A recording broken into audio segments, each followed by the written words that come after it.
봅시다. 누가복음 8장 16절부터 18절의 말씀까지 저와 여러분이 말씀 합독하여 함께 보십니다.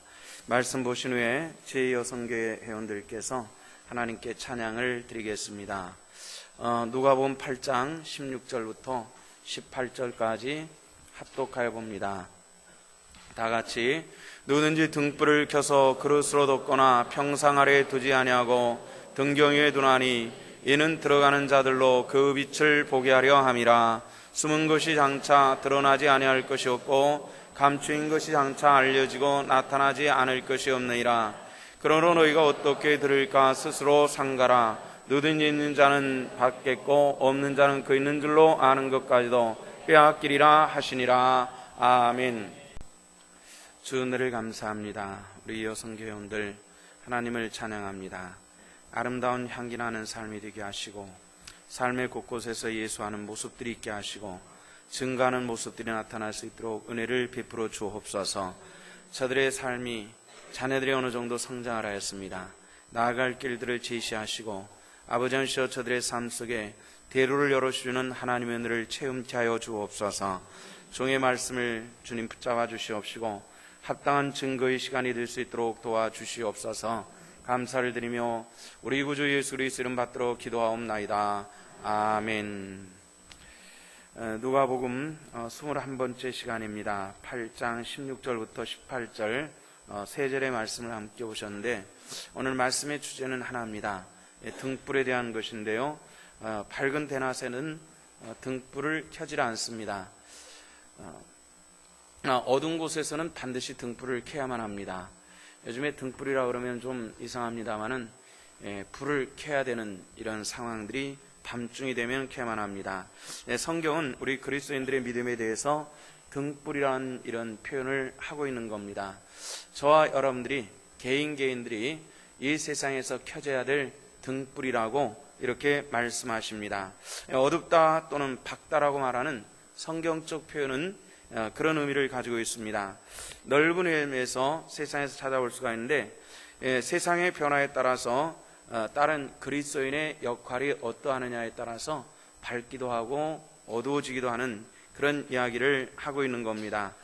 세상이 부도덕하고 그리고 질서는 사라지고 범죄가 많아질 때에 어둡다라고 이렇게 표현을 합니다.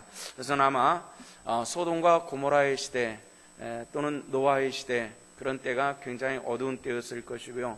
지금도 성경적인 입장에서 바라볼 때 별로 노아의 시대라든지 소돔과 고모라의 시대라든지 이런 때하고 별로 다른 바가 없이 상당히 어두운 때라는 이런 생각을 하게 됩니다. 그런데 우리가 이런 상황 속에서 하나님의 은혜의 백성들이 등불을 켜라고 이렇게 말씀하시는 것인데요. 윤리가 살아있고 질서가 살아있고 정직함이 있고 이럴 때 이 세상은 밝다라고 이렇게 표현합니다. 우리 그리스도인들이 있는 곳에 바로 그 정직함이 있고 윤리가 살아있는 그런 아름다운 사회가 만들어져 갈 수 있기를 주 이름으로 부탁을 드립니다. 우리 그리스도인들에게 주어진 책무이기도 하고 사명이기도 하기 때문에 이것은 매우 중요하다는 겁니다.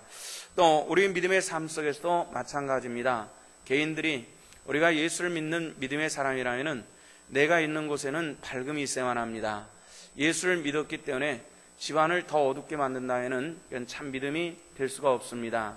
내가 예수를 믿었기 때문에 내 주변 사람들에게 혐오감을 갖게 만들고 더 어둡게 만들고 긴장하게 만들고 그렇다면 그건 참 믿음이 될 수가 없다는 것입니다. 우리 성도들이 있는 어느 곳에든지 긴장이 있는 곳에 평안함이 깃들기를 바라고요. 사람들과의 관계가 깨진 곳에서 그 관계를 연결시키는 그런 하나님의 권속들 되시기를 주 이름으로 부탁을 드립니다. 우리가 세상에 어두워질 때에 어떤 것이냐 하는 것을 한번 질문해 보면요. 이런 말씀이 마태복음 11장 17절에 보면은 이런 말씀이 나옵니다. 주님께서 친히 이런 말씀을 해주셨습니다. 우리가 너희를 향하여 피를 불어도 너희가 춤추지 않고 우리가 애국하여도 너희가 가슴을 치지 아니한다 같도다 이렇게 말씀을 했습니다.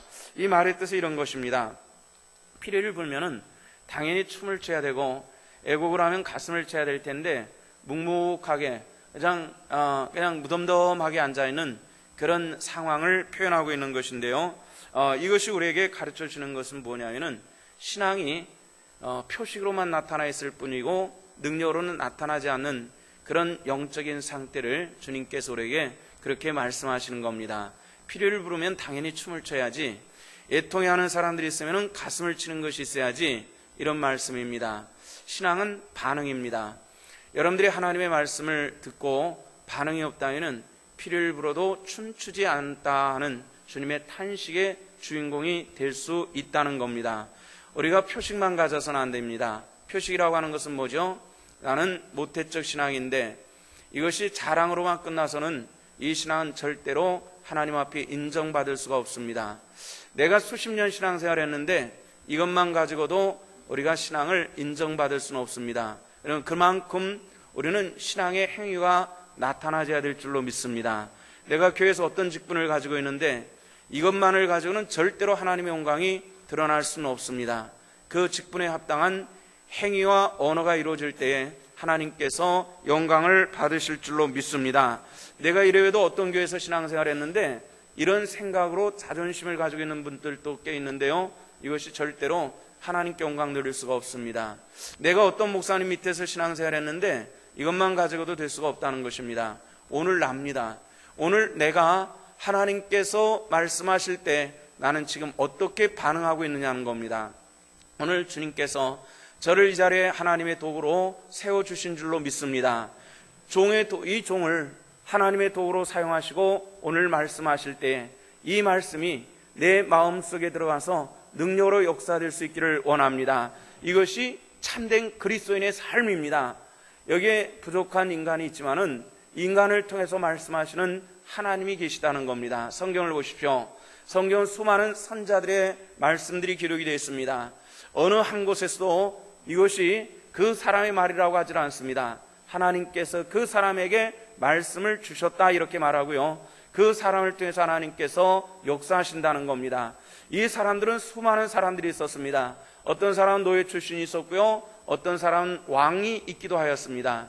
이 많은 사람들이 하나님의 도구로 쓰임받았고 하나님의 말씀이 선포될 때에 많은 사람들이 이 말씀을 듣고 애곡하고 그 삶을 고쳐나갈 때 하나님께서 멸망을 작정하셨다가도 그것을 거둬들이셨던 이 성경의 말씀들은 우리는 너무나도 잘 알고 있습니다.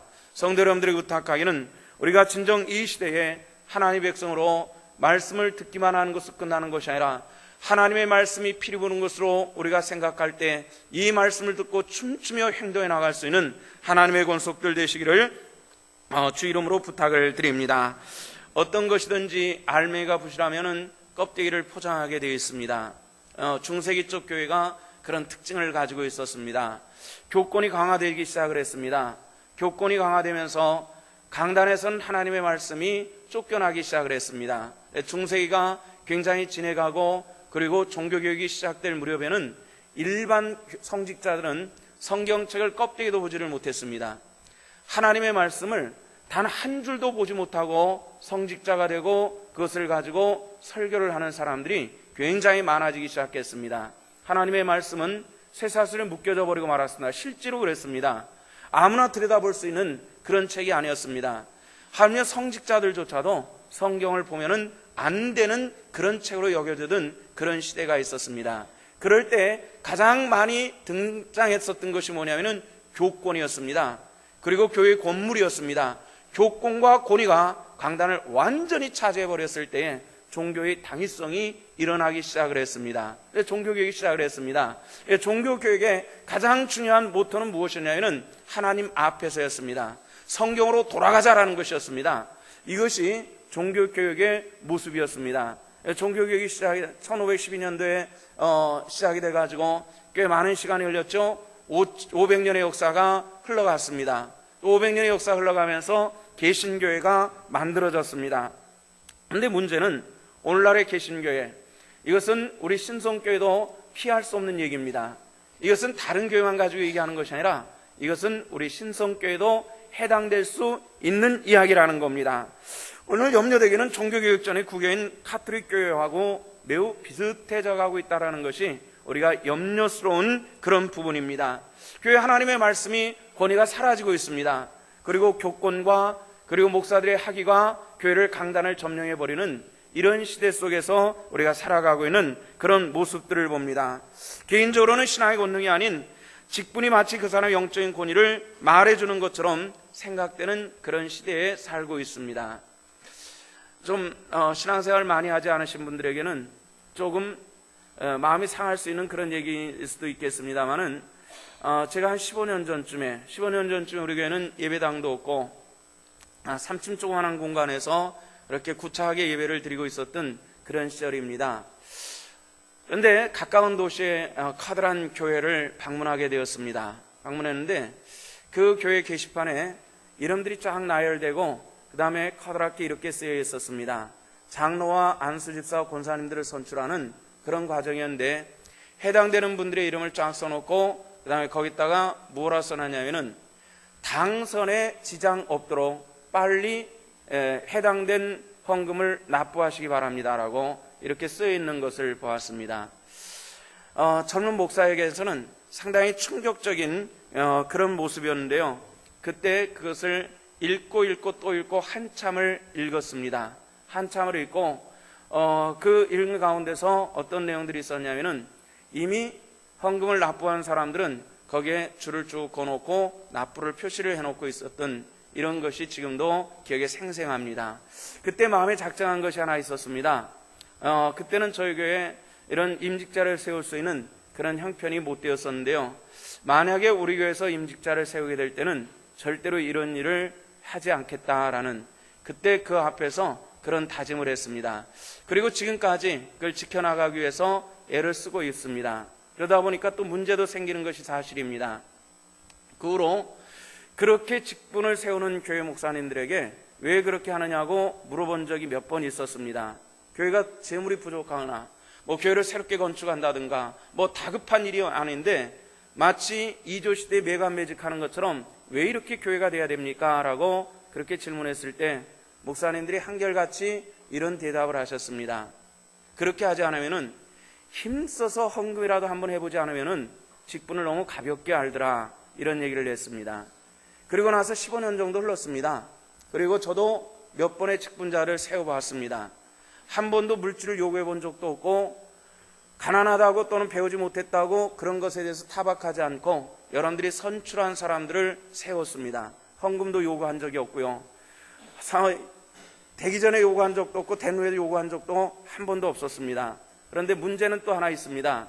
그렇게 하다 보니까 받은 직분을 너무나도 가볍게 여기는 우리 신성의 권속들 가운데서 내가 받은 이 거룩한 직분에 대해서 너무 가볍게 여기는 이런 심각한 문제도 사실 대두되고 있더라는 것입니다. 그렇다 해서 앞으로도 그렇게 그런 교회들처럼 하겠다는 얘기는 아닙니다. 끝까지 안 할 것입니다. 그러나 여러분들에게 요구할 것이 있습니다. 우리가 받은 이 거룩한 직분을 존귀 여길 수 있는 그런 하나님의 권속들 되시기를 주 이름으로 부탁을 드립니다. 이제 우리 교회 장차 4월 중에는 새로운 직분자를 선출하게 될 것입니다. 정말 여러분들이 귀한 마음으로 이 직분에 임하시기를 바랍니다. 단 한 푼을 헌금하지 않아도 괜찮습니다. 저에게 단 양말 한 켤레 사지 않아도 저는 괜찮습니다. 또 그렇게 되기를 원합니다. 정말 저는 여러분들에게 아무것도 받기를 원치 않습니다. 다만 여러분들이 정말 주 안에서 정직하고 이 사회를 밝힐 수 있는 하나님의 거룩한 믿음의 직분자들이요 하나님의 일꾼들 될 수 있기를 주님의 이름으로 축원합니다. 이것이 우리 성도들이 가져야 될 영적인 일이라는 겁니다. 오늘 우리는 이 시대의 세대를 한탄할 때가 있습니다. 피를 볼 때 춤추는 것이 아니라 통곡하며 한탄해야 될 때가 굉장히 많이 있습니다. 왜 그렇게 교회가 돼야 됩니까? 이런 얘기입니다. 요즘에 목회자들 세미나들이 종종 열리고 있습니다.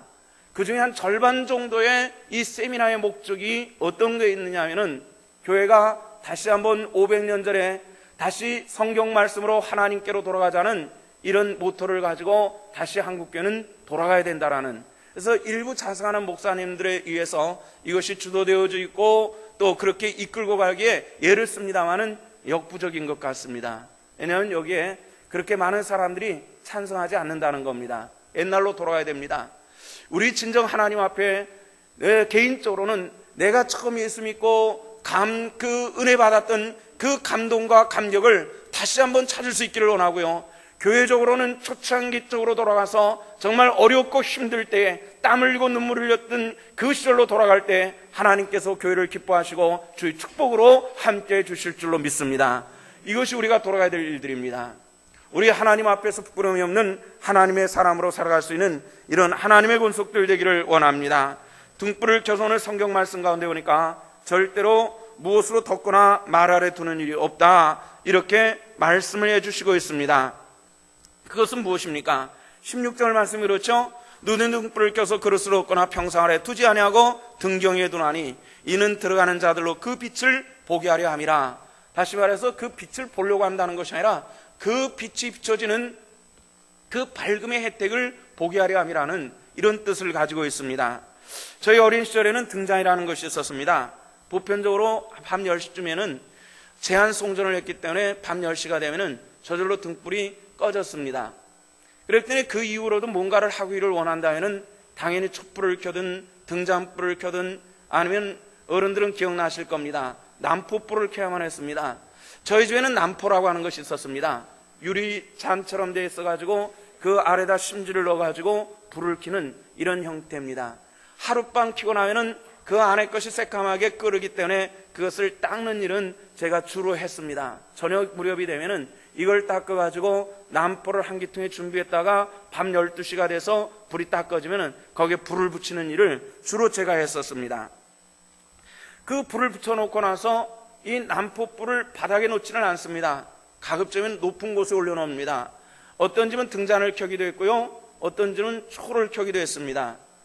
이게 낮은 데로 놓지 않은 것은 무엇입니까? 더 많은 것을 비추기 위해서, 더 넓은 영역을 비추기 위해서 높은 데 둘 수밖에 없었습니다. 따라서 어느 곳에 있든지 이 난포라든지 등잔이 있는 곳은 가장 사람들이 잘 보는 곳에 위치할 수밖에 없는 것이 이 등잔의 역할이었던 것을 우리는 잘 알고 있습니다. 우리는 예수 믿는 것을 숨기는 경우들도 있습니다. 어떤 분들은 자기 직장 생활에서 10년 동안 숨겼다고 자랑하는 사람을 본 적이 있습니다. 기가 막힌 일이죠. 어떻게 예수 믿는 것을 숨길 수가 있습니까? 불가능한 일들입니다. 이것은 숨겼더라고 10년 동안 숨길 수 있었다면 그 사람은 실제로 예수를 믿지 않는 사람이지 진정으로 숨길 수 있는 방법은 없다는 겁니다. 뾰족한 송곳을 주머니에 놓고서 이 송곳이 튀어나오지 않게 할 방법은 실질적으로는 없습니다. 송곳을 넣지 않은 방법밖에 없습니다. 송곳은 뚫는 역할이기 때문에 당연히 뚫고 나오는 것입니다. 마찬가지로 그리스도인들은 비추는 역할을 하는 것이기 때문에 숨겨질 수 없다라고 하는 이 주님의 말씀을 기억하시기를 바랍니다. 만약에 숨겨졌다면 그 사람은 진정한 의미에서 하나님의 백성이 될 수는 없다라는 것입니다. 우리가 하나님 은혜 안에서 모든 사람들을 밝히는 역할을 하는 것은 등경에 두는 거죠. 이 말의 뜻은 높은 곳에 두어서 많은 사람들에게 이 빛의 혜택을 보여주는 것이다라는 이런 말씀을 하는 겁니다. 신앙을 감추려 하지 마십시오. 그렇다고 굳이 드러내려고 애를 쓸 필요는 없습니다.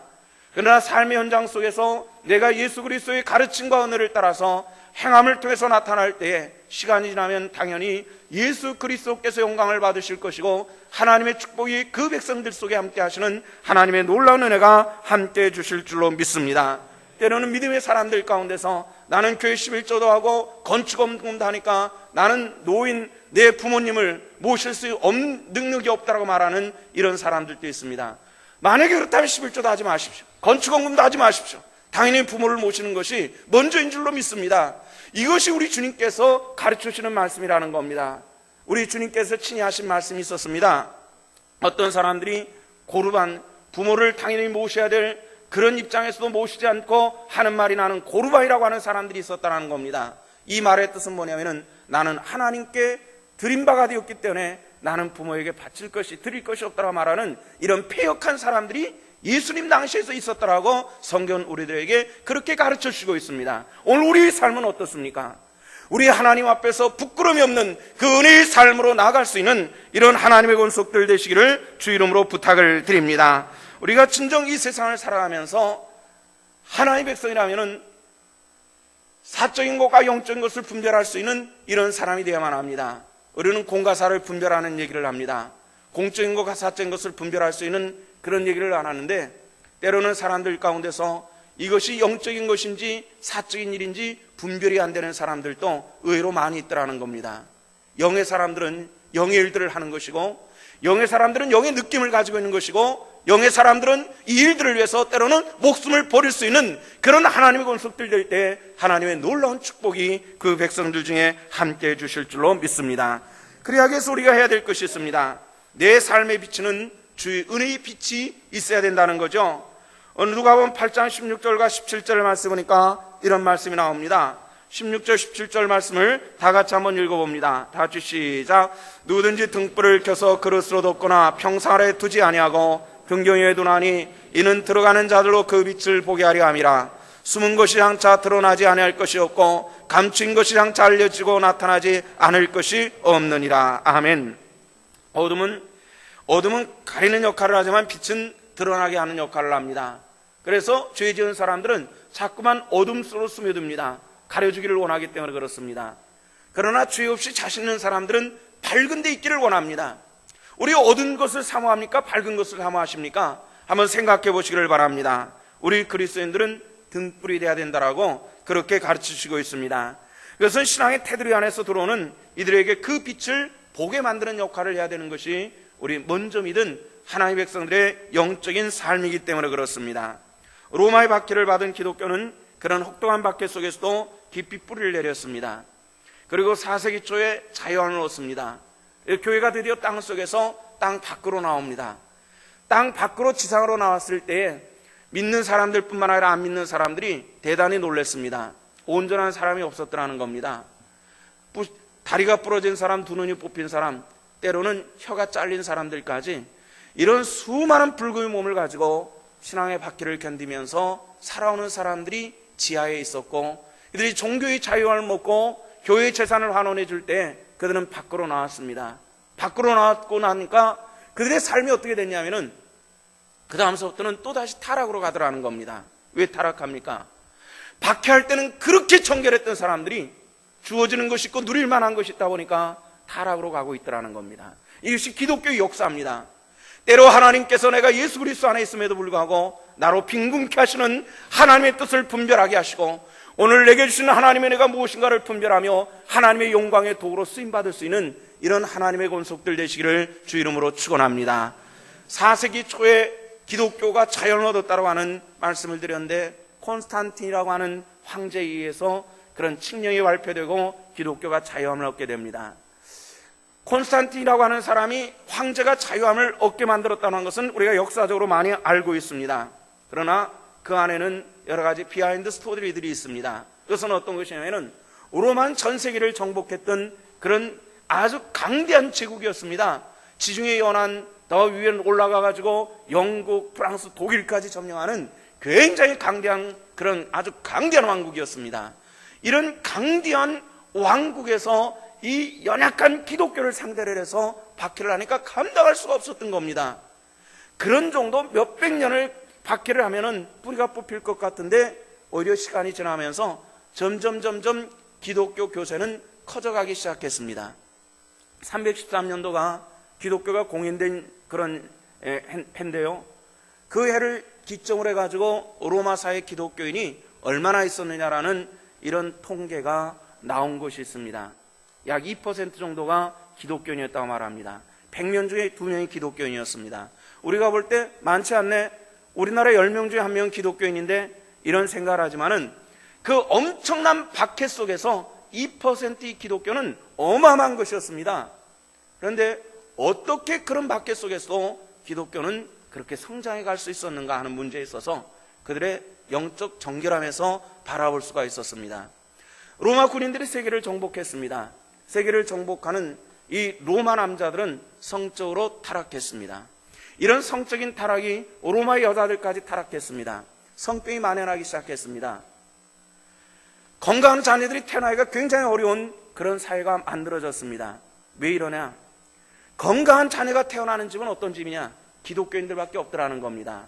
그래서 로마 사회에 그런 중치 역할을 하는 상류층 사회 속에서는 은밀하게 자기 아내 또는 자기 자식의 아내를 선택해 줄 때는 은밀하게 기독교 처녀들 가운데서 선택하기 시작을 했습니다. 이런 시간들이 지나면서 그 여인들을 통해서 자식들이 탄생하게 됩니다. 그 중에 한 사람이 콘스탄티라고 하는 사람입니다. 그 아버지는 로마의 부제였습니다. 그리고 그 아들이 로마의 황제가 되는 겁니다. 그 어머니 헬레나 여사의 역할은 대단했습니다. 그 여인도 역시 박해받는 기독교인 중에서 선택받아서 로마 귀족의 집안에 들어가고, 그리고 나중에는 자기 남편이 로마의 부제가 되고 자기 아들이 로마의 황제가 되는 이런 과정을 겪게 됩니다. 이 여인이 제일 먼저 기독교가 자유를 얻은 다음에 한 일이 있었습니다. 그것은 뭐냐면은 예수 그리스도의 흔적들을 복원하는 일을 했습니다. 전 세계를 돌아다니면서 이 기독교의 흔적을 철저히 찾아나가기 시작했습니다. 그래서 저 위에 시리아서부터 시작을 해서 예루살렘을 거쳐서 이집트, 요르단까지 전부 다 가지고 다니면서 5년에 걸쳐서 기독교 유적을 복원을 해놨습니다. 그것이 지금까지 남아있는 겁니다. 만약에 그때 그런 일들이 없었다면 그런 유적은 흔적도 없이 사라질 수밖에 없는 그런 상황들이 있었습니다. 한 여인의 위대한 신앙은 한 나라의 그 박해받는 기독교인들을 자유하게 했을 뿐만 아니라 우리 예수 그리스도의 주님의 흔적을 찾아놓을 수 있는 그런 은혜가 있었더라는 겁니다. 오늘 그것은 그 사람은 특별한 사람이 아니었습니다. 박해받는 연약한 여인에 불과했습니다마는 하나님께서 그 여인을 들어쓰시는 놀랍고 크신 축복으로 함께 하셨던 것을 우리는 너무나도 잘 알고 있습니다. 우리는 과연 이 말씀을 들을 때에 어떤 모습이 되어야 될 것인가 생각해야만 합니다. 18절 말씀 보니까 그러므로 너희가 어떻게 들을까 스스로 상가라. 누구든지 있는 자는 받겠고 없는 자는 그 있는 줄로 아는 것까지도 빼앗기리라. 이렇게 말씀을 했습니다. 하나님의 말씀을 듣고 계십니까? 그렇다면 이 말씀을 어떻게 들을까 스스로 알라는 얘기입니다. 만약에 누구든지 있는 자는 받겠고, 뭐가 있는 자는요, 믿음이 있는 자는 하나님의 더욱더 크신 은혜와 축복을 받으실 줄로 믿으시기를 바랍니다. 만약에 없다면 오늘 마지막 부분에 보니까 그 있는 줄로 아는 것까지도 없는 자는 뭐가 있었어요? 나는 믿음이 있다라고 생각했는데 없더라는 겁니다. 그 있는 것까지도 빼앗기리라 이렇게 말씀을 했습니다. 하나님의 은혜 안에서 겸손히 주의 말씀을 경청하시기를 바랍니다. 그리고 행함으로 나타날 수 있는 하나님의 권속들 되시기를 주 이름으로 축원합니다. 스스로 무엇이 되었다고 생각하지 마십시오. 내가 무엇을 가지고 있다고 말씀하지 마십시오. 절대로 우리는 아무것도 없는 오직 죄인이었으나 예수 그리스도의 거룩한 보혈 안에서 택함받았고 부르심받았고 죄의 사함받고 하나님 백성 되는 이 놀라운 축복된 자녀의 삶을 승리로 이끌어갈 수 있는 하나님의 권속들 되시기를 주 이름으로 축원합니다. 기도하십시다. 아버지, 은혜를 감사합니다. 오늘 또 우리가 주의 말씀을 들었습니다. 깨우침을 주시고 행함으로 주의 영광을 드러내게 하여 주시옵소서. 감사드리며 예수 그리스도 이름 받들어 기도하옵나이다. 아멘.